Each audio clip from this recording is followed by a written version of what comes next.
Welcome back to another video guys. ಹಿಂದ್ಗಡೆ ಮಾಡಿರೋ ವೀಡಿಯೋಗಳನ್ನ ನೋಡಿಲ್ಲ ಅಂದರೆ ಇವಾಗಲೇ ನೋಡ್ಕೊಂಡು ಬಂದುಬಿಡಿ, ಸಬ್ಸ್ಕ್ರೈಬ್ ಮಾಡಿ, ಬೆಲ್ ಐಕಾನ್ ಒತ್ತಿ. ಇವತ್ತು ನಾವು ಡಿಸ್ಕಸ್ ಮಾಡೋಕ್ಕೆ ಹೋಗ್ತಿರೋಂಥ ಮೂವಿ ತಮಿಳಿನ ಆರ್ಯನ್. ಈ ಒನ್ಲೈನ್ ಕತೆ ಹೇಳಬೇಕಂದ್ರೆ, ಅಳಗಾರ ಅನ್ನೋ ಒಬ್ಬ ವ್ಯಕ್ತಿ ಮೀಡಿಯಾದಲ್ಲಿ ಬಂದು ಎಲ್ಲರ ಮುಂದೆ ಶೂಟ್ ಮಾಡ್ಕೊಂಡು ಸತ್ತೋಗಿ ಮತ್ತೆ 5 ಜನನ ಯಾವ ರೀತಿ ಸಾಯಿಸ್ತಾನೆ ಅನ್ನೋದೇ ಈ ಕ್ರೈಮ್ ಥ್ರಿಲ್ಲರ್ ಮೂವಿ. ತುಂಬ ಇಂಟ್ರೆಸ್ಟಿಂಗ್ ಆಗಿರುತ್ತೆ. ವೀಡಿಯೋನ ಕೊನೆವರೆಗೂ ನೋಡಿ guys. Come let's go inside the movie. Opening ಸೀನಲ್ಲೇ ಬಿಗ್ ಟಿ ವಿ ಅನ್ನೋ ಒಂದು ಚಾನಲ್ನ ತೋರಿಸ್ತಾರೆ. ಅಲ್ಲಿ ಆ್ಯಂಕರಿಂಗ್ ಮಾಡೋ ಒಬ್ಬಳು ಫೇಮಸ್ ಆ್ಯಂಕರ್ ನಯನ. ಈ ನಯನ ಮಾಡೋ ಆ್ಯಂಕರಿಂಗ್ ಮತ್ತು ಎಪಿಸೋಡ್ಗಳು ತುಂಬ ವೈರಲ್ ಆಗಿರ್ತದೆ ಮತ್ತು ಎಲ್ಲರೂ ಇಷ್ಟಪಡ್ತಿರ್ತಾರೆ. ಇವಳು ತುಂಬ ಇನ್ಫ್ಲುಯೆನ್ಸರ್ ಆಗಿ ಮೂಡಿಬಂದಿರ್ತಾಳೆ. ಮತ್ತು ಆ ಚಾನಲ್ನ ಓನರ್ ಆದಂಥ ಹರಿ ಇವರು ಹೇಳಿರ್ತಾರೆ, ಇವತ್ತು ಅಶೋಕನ ಒಬ್ಬ MLAನ ಕರೆಸ್ತೀನಿ ಇಂಟರ್ವ್ಯೂಗೆ ಅಂತ. ಬಟ್ ನಯನ ಕೇಳೋ ಕ್ವಶನ್ಗೆ ಎಲ್ಲಿ ನಾನು ಸಿಗಾಕೊಳ್ತೀನಿ ಅಂತ ಹೇಳಿ ಎದ್ರಿ ಅವನು ಇಂಟರ್ವ್ಯೂಗೆ ಬರೋಕ್ಕೆ ಇದು ಮಾಡಿರ್ತಾನೆ. ಅದ್ರ ಬಗ್ಗೆ ಇಲ್ಲಿ ಫಸ್ಟ್ ಸೀನಲ್ಲೇ ನಯನ ಅದ್ರ ಜೊತೆ ಕೂಗಾಡ್ತಿರ್ತಾಳೆ ಹರಿ ಜೊತೆ. ಅದ್ರ ಬದಲಾಗಿ ಯಂಗ್ ಆ್ಯಂಡ್ ಎನರ್ಜೆಟಿಕ್ ಆಗಿರೋ ಒಬ್ಬ ಈ ಫಿಲಮ್ ಹೀರೋನ ಕೈಲಾಶ್ ಅನ್ನೋ ಹೀರೋನ ಕರ್ಕೊಂಡು ಬರೋಕ್ಕೆ ಶುರು ಮಾಡಿರ್ತಾನೆ.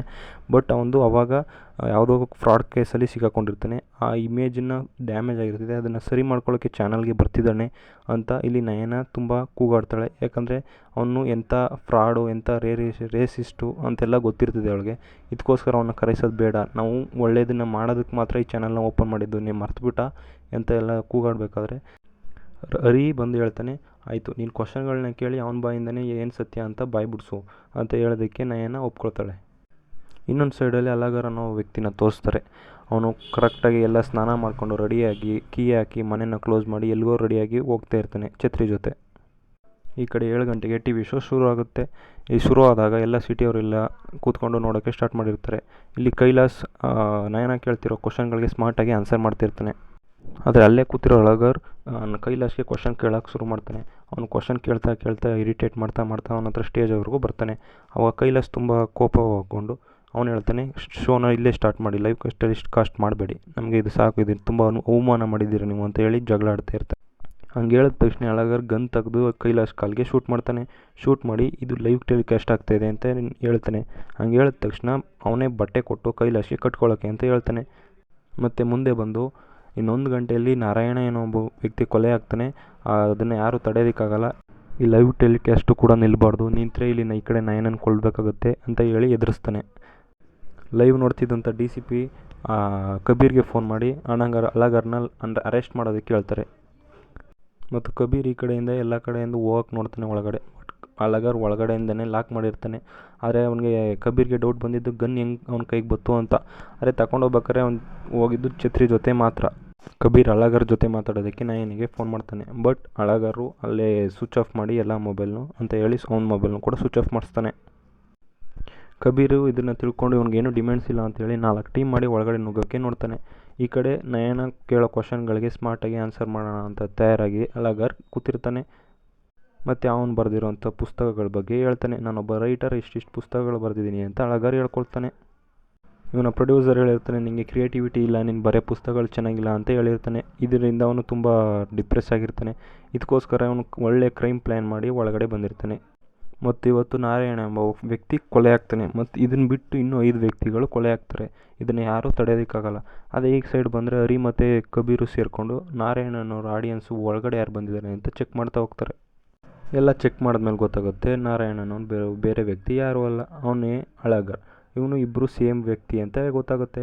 ಆವಾಗ ಗೊತ್ತಾಗುತ್ತೆ ಅಳಗಾರ್ ಕೊಲೆ ಮಾಡೋಕ್ಕೆ ಬಂದಿಲ್ಲ, ಅವನೇ ಸ್ವಂತ ಸಾಯೋದಕ್ಕೆ ಅಂತೂ ಬಂದಿದ್ದಾನೆ. ಇಲ್ಲಿ ನಾ ಬರೆದಿರೋಂಥ ಕತೆಗೆ ನಾನೇ ವಿಲನ್, ನಯನ ಅವರೇ ಹೀರೋಯಿನ್. ಮತ್ತು ಹೀರೋ ಎಂಟ್ರಿ ಆಗ್ತಾನೆ. ಹೀರೋ ಇನ್ನೂ ಕೂಡ ಎಂಟ್ರಿ ಆಗಿಲ್ಲ. ಅವ್ನು ಬಂದು ನನ್ನ ತಡೆಯೋಕ್ಕೆ ಪ್ರಯತ್ನ ಪಡ್ತಾನೆ, ಬಟ್ ತಡೆಯೋದಕ್ಕೆ ಆಗಲ್ಲ. ಅಲ್ಲಿಗೆ ಡೇ 1 ಮುಗಿಯುತ್ತೆ. ಮತ್ತು ಡೇ 2ಅಲ್ಲಿ ಈ ಕಡೆ ಕಬೀರ್ನ ಎಲೆಕ್ಷನ್ ಡ್ಯೂಟಿಗೆ ಹಾಕಿರ್ತಾರೆ. ಅದಕ್ಕೆ ಈ ಕೇಸ್ ಇನ್ವೆಸ್ಟಿಗೇಷನ್ಗೋಸ್ಕರ ನಂಬಿನ ಹಾಕ್ತಾರೆ. ಇಲ್ಲಿ ನಂಬಿನೇ ಈ ಕತೆಯ ಹೀರೋ.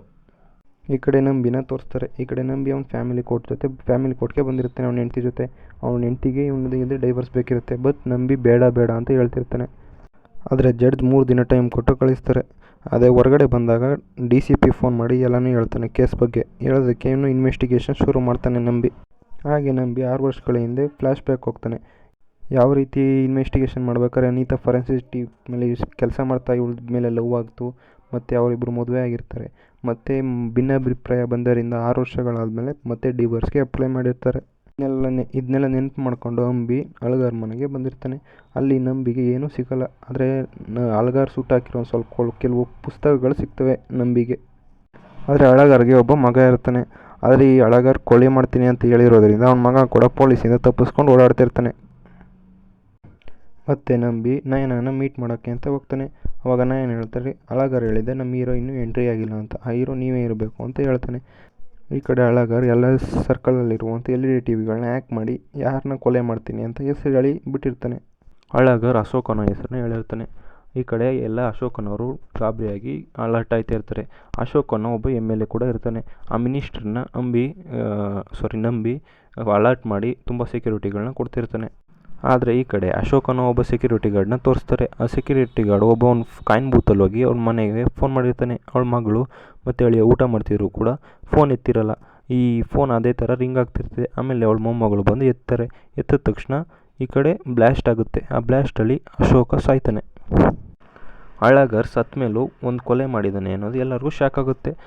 ಅಳಗಾರ್ ಏನು ತಿಳ್ಕೊಂಡಿರ್ತಾನೆ ಅಂದರೆ ಅಶೋಕ 2 ದಿನಕ್ಕೊಂದ್ಸಲ ಅವಳ ಮೊಮ್ಮಗಳಿಗೆ ಫೋನ್ ಮಾಡ್ತಾನೆ ಅಂತ ಮಾಡಿರ್ತಾನೆ. ಅದಕ್ಕೋಸ್ಕರ RDX ಇಟ್ಟು ಅವನ್ನ ಕೊಂದಿರ್ತಾನೆ. ಈ RDXನ ಅಳಗಾರ್ಗೆ ಕಣ್ಣಾರನ್ನು ಒಬ್ಬ ವ್ಯಕ್ತಿ ಕೊಟ್ಟಿರ್ತಾನೆ. ಬಟ್ ಅವನು ಪೊಲೀಸರು ಇನ್ವೆಸ್ಟಿಗೇಷನ್ ಮಾಡ್ತಿದ್ದಾರೆ ಅಂತ ಗೊತ್ತಾಗಿ ಅವನು ಸಮುದ್ರದೊಳಗಡೆ ಶಿಪ್ಪಲ್ಲಿ ಓಡಾಡ್ತಾ ಇರ್ತಾನೆ. ಈ ಕಡೆ ಅಳಗಾರ್ ಅವರ ಮಗ ಸಿಕ್ಕಾಕೊಳ್ತಾನೆ ಪೊಲೀಸ್ಗೆ. ಅವನು ಹೇಳೋದಂದರೆ ಇವನೊಬ್ಬ ಸೈಕೋ ಥರ ನನ್ನ ಜೊತೆನೂ ಮಾತಾಡ್ತಿದ್ದಾನೆ, ನಾನು ದೂರ ಇಟ್ಟಿದ್ದ ಅಂತ ಹೇಳಿರ್ತಾನೆ ಪೊಲೀಸ್ಗೆ. ಇವಾಗ ನಂಬಿ ಅಳಗಾರ್ನ ಪಬ್ಲಿಷರ್ನ ಭೇಟಿ ಆಗ್ತಾನೆ. ಅಳಗಾರ್ನ ಪಬ್ಲಿಷರ್ನ ಭೇಟಿಯಾದಾಗ ಗೊತ್ತಾಗುತ್ತೆ ಅಳಗಾರ್ನ ಪುಸ್ತಕಗಳು ಇವಾಗ ಡಿಮ್ಯಾಂಡ್ಗೆ ಹೋಗಿರ್ತವೆ ಅಂತ. ಬಟ್ ಬಂದಿದ್ದ ದುಡ್ಡೆಲ್ಲ ಒಂದು ಅಕೌಂಟ್ಗೆ ಹೋಗ್ತಿರ್ತದೆ. ಅಕೌಂಟ್ ಒಂದು ಲಾಯರ್ನ ಅಕೌಂಟ್ ಆಗಿರ್ತದೆ. ಅದು ಯಾರ್ದು ಅಂತ ಇನ್ನೂ ಗೊತ್ತಾಗಿರಲ್ಲ. ಈ ಕಡೆ ನಂಬಿ ಅಳಗಾರ್ನ ಎಲ್ಲ ಬುಕ್ಗಳನ್ನು ಓದ್ತಾನೆ. ಬಟ್ ಕೊನೆಗೆ ಅಲ್ಲಿ ಆರ್ಯನ್ ಅನ್ನೋ ಒಂದು ಬುಕ್ ಸಿಕ್ಕಲ್ಲ. ಅವಾಗ ನಯನಿಗೆ ಕಾಲ್ ಮಾಡಿ ಕೇಳ್ತಾನೆ, ಆರ್ಯನ್ ಅನ್ನೋ ಬುಕ್ ನಿಮ್ಮ ಹತ್ರ ಇದೆಯಾ ಅಂತ. ಬಟ್ ಅವ್ಳಿಗೂ ಸಿಕ್ಕಿರಲ್ಲ. ಅವಾಗ ಗೊತ್ತಾಗುತ್ತೆ ಅಳಗಾರ್ ಇನ್ನೂ ಅದನ್ನು ಪಬ್ಲಿಷೇ ಮಾಡಿರಲ್ಲ ಅಂತ. ಬಟ್ ಅವಾಗ TV ಸೀರಿಯಲ್ ಆ್ಯಕ್ಟ್ ಮಾಡಿ ಅಳಗಾರ್ ಹೇಳ್ತಾನೆ ನೆಕ್ಸ್ಟ್ ಟಾರ್ಗೆಟ್ನ ಹೆಸರು ಅಜ್ರಿಯಾ ಅಂತ. ಈ ಕಡೆ ಅಳಗಾರ್ ಸತ್ತಿದ್ರು ಕೂಡ ಯಾವ್ಯಾವ ಟೈಮ್ಗೆ ಏನೇನಾಗಬೇಕು ಅಂತ ಮೊದಲೇ ಪ್ಲ್ಯಾನ್ ಮಾಡಿ ಸೆಟಪ್ ಮಾಡಿ ಸತ್ತಿರ್ತಾನೆ. ಹಂಗೆ ಸೀನ್ ಚೇಂಜ್ ಆಯ್ತಿದ್ದಂಗೆ ಈ ಕಡೆ ನಮಗೆ ರಜಿಯಾನ ತೋರಿಸ್ತಾರೆ. ರಜಿಯಾ ಒಬ್ಬ ಭರತನಾಟ್ಯಂ ಡ್ಯಾನ್ಸರು. ಡ್ಯಾನ್ಸ್ ಮಾಡ್ತಾನೆ ಮೂಗಿಂದ ರಕ್ತ ಬಂದು ಸತ್ತೋಗ್ತಾರೆ. ಆಮೇಲೆ ಪೋಸ್ಟ್ ಮಾರ್ಟಮಲ್ಲಿ ಗೊತ್ತಾಗುತ್ತೆ ಮೇಕಪ್ಪಲ್ಲಿ ಯಾರು ಸೈನಡ್ನ ಮಿಕ್ಸ್ ಮಾಡಿದರು ಅಂತ. ರಜಿಯಾ ಬಡ ಮಕ್ಕಳಿಗೆ ಡ್ಯಾನ್ಸ್ನ ಹೇಳ್ಕೊಡ್ತಿರ್ತಾಳೆ. ಬಟ್ ಮುಸ್ಲಿಮವರೆಲ್ಲ ಬಂದು ಮುಸ್ಲಿಂ ಹುಡುಗಿ ಭರತನಾಟ್ಯಂ ಮಾಡ್ಬಿಡ್ದು ಅಂತ ಹೇಳಿ ತಡೆದಿರ್ತಾಳೆ. ಇದನ್ನು ಆದರೂ ರಜಿಯಾ ನಿಲ್ಲಿಸಿರಲ್ಲ. 3 ದಿನ 3 ಕೊಲೆ ಆಗಿರ್ತದೆ. ಇನ್ನೂ 3 ಕೊಲೆ ಆಗೋದು ಬಾಕಿ ಇರ್ತದೆ. 4ನೇ ದಿನ ಸ್ಟಾರ್ಟ್ ಆಗುತ್ತೆ. ಈ ಕಡೆ ಅಂಬಿಗೆ ಫೋನ್ ಬರುತ್ತೆ, ಕಣ್ಣಣ್ಣು ಬಂದಿದ್ದಾನೆ ಅಂತ. ಆದರೆ ಅವನು ಹಿಡಿಯೋದಕ್ಕೆ ಅಂತ ಹೋದಾಗ ಕಣ್ಣಣ್ಣು ಅವನ ತಮ್ಮ ಅವ್ರ ಅಣ್ಣ ಬಲರಾಮ್ ಅವ್ರನ್ನ ಹತ್ರ ಹೋಗ್ತಾನೆ. ಒಂದು ಪೋರ್ಟು ಅವನದೇ ನಡೀತಿರ್ತದೆ. ಅವಾಗ ಅವ್ನ ಹುಡುಗರ ಅವನ ಜೊತೆ ಫೈಟ್ ಆಗುತ್ತೆ ನಂಬಿಗೆ. ಅಳಗಾರ್ ನನಗೆ ದುಡ್ಡು ಕೊಟ್ಟರು, ಅದರಿಂದ RDX ಕೊಟ್ಟೆ, ಮತ್ತು ಜಾಸ್ತಿ ದುಡ್ಡು ಕೊಟ್ಟರಿಂದ ಸೈನಡ್ನು ಕೂಡ ಕೊಟ್ಟಿದ್ದೆ ಅಂತ ಹೇಳ್ತಾನೆ. ಅದೇ ಸಮಯಕ್ಕೆ ಎಲ್ಲರ ಟೆಲಿಗ್ರಾಮ್ಗೆ ಒಂದು ವಿಡಿಯೋ ಬರುತ್ತೆ. ಅದರಲ್ಲಿ ಅಳಗಾರ್ ಹೇಳೋದೇನೆಂದರೆ ನನ್ನ ನೆಕ್ಸ್ಟ್ ಟಾರ್ಗೆಟ್ ಯುವರಾಜ್ ಅಂತ. ಆವಾಗ ಪೊಲೀಸವರು ಎಲ್ಲ ಸ್ಟೇಟಲ್ಲಿರುವಂಥ ಎಲ್ಲ ಯುವರಾಜನವ್ರನ್ನ ಫೈನ್ ಮಾಡ್ತಾರೆ. ಈ ಕಡೆ ನಮಗೆ ಯುವರಾಜ್ನ ತೋರಿಸ್ತಾರೆ. ಯುವರಾಜ್ ಒಬ್ಬ ಸೋಷಲಿಸ್ಟು. ನಮ್ಮನ್ನ ಓಷನ್ನ ಉಳಿಸಿ ಅಂತ ಓಡಾಡ್ತಾ ಇರ್ತಾನೆ. ಅವನು ಅಂಡರ್ ವಾಟರ್ಗೆ ಹೋಗಿ ಸೇವ್ ಅವರ್ ಓಷನ್ ಅಂತ ಹೇಳಿ ಬೋರ್ಡ್ ಹಿಡ್ಕೊಂಡು ಮಾಡ್ತಿರ್ತಾನೆ. ಆದರೆ ಆಕ್ಸಿಜನ್ ಸಿಲಿಂಡರಲ್ಲಿ 100% ಆಕ್ಸಿಜನ್ನ ಫಿಲ್ ಮಾಡಿರೋ ಕಾರಣ ಅವನು ಅಲ್ಲೇ ಸಾವನ್ನಪ್ತಾನೆ. ಅವಾಗ ನಂಬಿಗೆ ಯೋಚನೆ ಬರುತ್ತೆ, ಅಳಗಾರ್ ತುಂಬ ಯೋಚನೆ ಮಾಡಿ ತುಂಬ ವರ್ಷದಿಂದ ಸ್ಕೆಚ್ ಹಾಕಿ ಎಲ್ಲರನ್ನೂ ಕೊಳ್ತಿದ್ದಾನೆ ಅಂತ ಹೇಳ್ತಾನೆ. ಆವಾಗ ನಂಬಿಗೆ ಒಂದು ಐಡಿಯಾ ಬರುತ್ತೆ. ಸತ್ತಿರೋರಲ್ಲಿ ಅಳಗಾರ್, ಅಶೋಕ್, ರಜಿಯಾ ಮತ್ತು ಯುವರಾಜ್ ಇದೆಲ್ಲನೂ ಸೇರಿಸ್ದಾಗ ಗೊತ್ತಾಗುತ್ತೆ ಅವ್ನು ಬರೆದಿರೋ ಆರ್ಯನ್ ಅನ್ನೋ ಬುಕ್ ಹೆಸರು ಬರ್ತಿದೆ ಅಂತ. ಇವಾಗ ಉಳಿದಿರೋವಂಥ ಹೆಸರು A ಮತ್ತು N. ಹಂಗಂದರೆ ನೆಕ್ಸ್ಟ್ ಕೊಲೆ ಮಾಡ್ತಿರೋವಂಥ ಹೆಸರು A ಇಂದ ಶುರುವಾಗುತ್ತೆ ಅಂತ ನಂಬಿಗೆ ಗೊತ್ತಾಗುತ್ತೆ. ಈ ಕಡೆ ನಂಬಿ ಅವನ ಹೆಂಡತಿ ಹತ್ರ ಹೋಗಿ ಸಾರಿ ಕೇಳ್ತಾನೆ. ಡ್ಯೂಟಿ ಅಂತ ಹೋಗಿ ನನಗೆ ಕೊಡೋಕ್ಕಾಗಿಲ್ಲ ಟೈಮ್ಗಳನ್ನ, ಇವಾಗ ನಾನು ನಿಮಗೆ ಸಾರಿ ಕೇಳ್ತೀನಿ, ಡಿವೋರ್ಸ್ ಕೊಡ್ತೀನಿ ಅಂತ ಒಪ್ಕೋತಾನೆ. ಈ ಕಡೆ ನಂಬಿ ಒಬ್ಬ ಹ್ಯಾಕರ್ನ ರೆಡಿ ಮಾಡ್ತಾನೆ. ಅವನಿಗೆ ಒಂದು ಡೇಟಾಬೇಸ್ ಸಿಸ್ಟಮ್ನ ಕೊಟ್ಟು ನೆಕ್ಸ್ಟ್ ಟಾರ್ಗೆಟ್ ಏನು ಅಂತ ಕಂಡುಹಿಡಿಯೋಕ್ಕೆ ಸ್ಟಾರ್ಟ್ ಮಾಡ್ತಾನೆ. ಅವಾಗ ನಂಬಿನ ಒಬ್ಬ ಲಾಯರು ಭೇಟಿಯಾಗಿರ್ತಾನೆ. ಅದೇ ಹೇಳಿರ್ತಾನಲ್ಲ ಫಸ್ಟ್ ಸ್ಟಾರ್ಟಿಂಗ್ ಬಂದು ದುಡ್ಡೆಲ್ಲ ಒಬ್ಬ ಲಾಯರ್ಗೆ ಸೇರ್ತೈತೆ ಅಂತ. ಅದರಲ್ಲಿ ಬಂದು ಒಂದು ವಿಲ್ ಬರೆದಿರ್ತಾನೆ. 7 ಚಾರಿಟಿಗೆ ನಾನು ಬರೆದಿರೋ ನನ್ನ ಆಸ್ತಿ, ನಾನು ಬಂದಿರೋ ದುಡ್ಡೆಲ್ಲ ಹೋಗಬೇಕು ಅಂತ ಹೇಳಿರ್ತಾನೆ. ಆ ಚಾರಿಟಿಲಿ ಪೊಲೀಸ್ ಡಿಪಾರ್ಟ್ಮೆಂಟೇ ಕೂಡ ಇರ್ತದೆ. ಮತ್ತು ಅವ್ರು ಕೊಲೆ ಆಗಿರೋ 4 ಜನರು ಕೂಡ ವಿವಿಧ ಚಾರಿಟಿಗೆ ಸೇರಿದವರು. ನೆಕ್ಸ್ಟ್ ಸೀನಲ್ಲಿ ಒಂದು ಪೆನ್ ಡ್ರೈವ್ನ ಟಿ ವಿ ಸೀರಿಯಲ್ ಚಾನಲ್ನವ್ರಿಗೆ ಒಬ್ಬ ಕೊಡ್ತಾನೆ. ಆವಾಗ ಅದನ್ನು TV ಸೀರಿಯಲ್ ಅವರು ನಮಗೆ TRP ಬರಲಿ ಅಂತ ಹೇಳಿ ಅವನ್ನ ಪ್ರೊಡ್ಯೂಸ್ ಮಾಡ್ತಾರೆ. ಆವಾಗ ಅದನ್ನು ಇದು ಮಾಡ್ಬೇಕಾದ್ರೆ ಅಲ್ಲಿ ಹೇಳ್ತಾನೆ ನೆಕ್ಸ್ಟ್ ಟಾರ್ಗೆಟ್ ಯಾರು ಅಂತ. ಆಶಾ ಅನ್ನೋ ಹೆಸರನ್ನ ಹೇಳ್ತಾನೆ. ಆವಾಗ ನಂಬಿ ಎಲ್ಲೆಲ್ಲಿ ಆಶಾ ಅನ್ನೋ ನರ್ಸ್ಗಳಿದ್ದಾರೆ ಅಂತ ಅಲ್ಲಿ ಹುಡುಕ್ತಾ ಹೋಗ್ತಾನೆ. ಅವಾಗ ಲಾಸ್ಟಲ್ಲಿ ಗೊತ್ತಾಗೋದು ಒಬ್ಬ ಆಸೋ ಜಾರ್ಜ್ ಅನ್ನೋ ಒಂದು ಮಹಿಳೆ ಇದ್ದಾಳೆ ಒಬ್ಬಂಟಿಯಾಗಿ ಅಂತ ಗೊತ್ತಾಗುತ್ತೆ. ಆಶಾ ಮತ್ತು ಅವ್ನ ಗಂಡ ಜಾರ್ಜ್ ಇಬ್ಬರು ಒಟ್ಟಿಗೆ ಕೋವಿಡಲ್ಲೂ ಕೂಡ ಕೆಲಸ ಮಾಡಿರ್ತಾರೆ. ಆದರೆ ಅವ್ನ ಗಂಡಂಗೆ ಕೋವಿಡ್ ಬಂದ ಕಾರಣ ಅವರು ಸತ್ತೋಗಿರ್ತಾನೆ. ಮನೇಲಿ ಆಶಾ ಒಬ್ಬಳೇ ಇದ್ದಾಳೆ ಅಂತ ಗೊತ್ತಾಗಿ ನಂಬಿ ಆಶಾನ ನೋಡೋಕ್ಕೆ ಅಂತ ಹೋಗ್ತಾಳೆ. ಬಟ್ ಈ ಕಡೆ ಆಶಾ ಕ್ಯಾಂಡಲ್ನ ತಗೊಂಡು ಅವ್ನು ಚರ್ಚ್ಗೆ ಹೋಗಿರ್ತಾನೆ. ಯಾಕಂದರೆ ಅವ್ನ ಗಂಡನಿಗೆ ಈ ಸತ್ತ ದಿನ ಆಗಿರ್ತದೆ ಇವತ್ತು, ಅದನ್ನು ಬೇಗ ಫೈನ್ ಮಾಡಿ ನಂಬಿ ಆ ಚರ್ಚ್ ಯಾವುದೋ ಸಮಾಧಿ ಇರೋದಿಲ್ಲ ಅಂತ ಫೈನ್ ಮಾಡಿ ಆಶಾನ ಕಂಡುಹಿಡಿತಾನೆ. ಬಟ್ ಆವಾಗ ಅವನ್ನ ಪೊಲೀಸ್ ಜೀಪಲ್ಲೇ ಕುಣಿಸ್ಕೊಂಡು ಆಶಾನ ಕರ್ಕೊಂಡು ಹೋಗ್ತಾ ಇರ್ತಾನೆ. ಆವಾಗ ಅವ್ನು ಕರ್ಕೊಂಡು ಹೋಗ್ತಿದ್ದಂಗೆ ಅವ್ಳು ಬ್ಲಡ್ ಬರ್ತದೆ, ಅವಳ ಬಾಯಿಂದ ಮೂಗಿಂದ ಕೂಡ ಬ್ಲಡ್ ಬಂದು ಅವಳಲ್ಲೇ ಸತ್ತೋಗ್ತಾಳೆ. ಆವಾಗ ಗೊತ್ತಾಗುತ್ತೆ ಅವಳು ಕಸ್ತಿದ್ದ ಕ್ಯಾಂಡಲಲ್ಲಿ ಅವನು ಸೈನೈಡ್ನ ಮಿಕ್ಸ್ ಮಾಡಿದ ಅಂತ ಗೊತ್ತಾಗುತ್ತೆ. ಅಳಗಾರ ಅಂದ್ಕೊಂಡಂಗೆ ಅವ್ನು ಮನಸ್ಸು ಪಟ್ಟಂಗೆ 5 ಕೊಲೆ ಕೂಡ ಆಗಿತ್ತು, ಮತ್ತು ಈಗ ಬಾಕಿ ಇರೋದು ಒಂದೇ ಕೊಲೆ. ಆವಾಗ ಇದನ್ನೇ ನಂಬಿ ಯೋಚನೆ ಮಾಡ್ತಿರ್ಬೇಕಾದ್ರೆ ಒಂದು ಮುದುಕಿ ಪಾರ್ಕಲ್ಲಿ ಕಸ ಗುಡಿಸ್ಬೇಕಾದ್ರೆ ಒಂದು ಸ್ಟೇರ್ ಕೇಸ್ ಕೆಳಗಡೆ ಒಂದು ವೀಡಿಯೋ ಕ್ಯಾಸೆಟ್ನ ಹಾಕಿರ್ತಾನೆ. ಅದು ಮುದುಕಿ ಸಿಕ್ಕಿದ ಕಾರಣ ಅವಳು ತಗೊಂಡೋಗಿ ಪೊಲೀಸರಿಗೆ ಕೊಡ್ತಾಳೆ. ಅದರಲ್ಲಿ ಹೇಳ್ತಾನೆ. ಆದರೆ ಇವಾಗ ಅಳಗಾರ ಟಾರ್ಗೆಟ್ ಹೆಸರನ್ನೇ ಹೇಳೋದಿಲ್ಲ, ಅದ್ರ ಬದಲಾಗಿ ಟ್ವಿಸ್ಟ್ ಹೇಗಿದೆ ನಂಬಿ ಸರ್ ಅಂತ ಹೇಳ್ತಾನೆ. ಅದನ್ನು ನೋಡಿದ ಪೊಲೀಸರೆಲ್ಲ ಗಾಸಾಗ್ತಾರೆ. ಅವರು ಎಲ್ಲ ನೋಡೋದಂದರೆ ಲಾಸ್ಟ್ ಲೆಟರ್ ಏನು, ಇದರಿಂದ ನಂಬಿ ಕೂಡ ಆಗಿರ್ಬೋದು ಅಂತ ಅವನ ಮೇಲೆ ನೀನು ಇಲ್ಲೇ ಇರು ನೆಂದ್ಬಿಟ್ಟು ಅವನಿಗೆ ಸೆಕ್ಯೂರಿಟಿನ ಕೊಡ್ತಾರೆ. ನಂಬಿ ಅಳಗರ್ನ ವೀಡಿಯೋ ನೋಡ್ತಿರ್ಬೇಕಾದ್ರೆ ಅಳಗರ್ ಡೈರಿ ಕಾಣುತ್ತೆ. ಆವಾಗ ಗೊತ್ತಾಗುತ್ತೆ ಅಳಗರಲ್ಲಿ ಡೈರಿಲಿ ಏನೋ ಬರೆದಿದ್ದಾನೆ ಅಂತ. ಆ ಡೈರಿನ ಕ್ಲೀನಾಗಿ ಗಮನಿಸಿ ನೋಡಿದಾಗ ಅದು ಯಾವನೊಬ್ಬನಿಗೆ ಗೊತ್ತಾಗೋ ರೀತಿ ಬರೆದಿರ್ತಾನೆ. ಅವ್ನ ಮನೆ ಸ್ಕೆಚ್ ಹಾಕಿರ್ತಾನೆ. ಆ ಸ್ಕೆಚ್ಚಲ್ಲಿ ಗೊತ್ತಾಗುತ್ತೆ ಒಂದು ಸೀಕ್ರೆಟ್ ರೂಮ್ ಇರ್ತದೆ ಅಂಡರ್ಗ್ರೌಂಡಲ್ಲಿ ಅವ್ನ ಮನೇಲಿ ಅಂತ ಹೇಳಿ ಗೊತ್ತಾಗುತ್ತೆ. ಅದನ್ನು ನಂಬಿ ತಿಳ್ಕೊಂಡು ಅದನ್ನ ಸೀಕ್ರೆಟ್ ರೂಮ್ನ ಕಂಡುಹಿಡಿಯೋಕ್ಕೆ ಅಂತ ಅಳಗರ್ ಮನೆಗೆ ಹೋಗ್ತಾನೆ. ಆವಾಗ ನಂಬಿಗೆ ಗೊತ್ತಾಗುತ್ತೆ ಒಂದು ವಾರದಿಂದ ನಳಿನಿ ಅನ್ನೋ ಒಬ್ಬ ಟ್ರಾನ್ಸ್ಜೆಂಡರ್ ಕಾಣಿಸ್ತಿರಲ್ಲ ಅಂತ.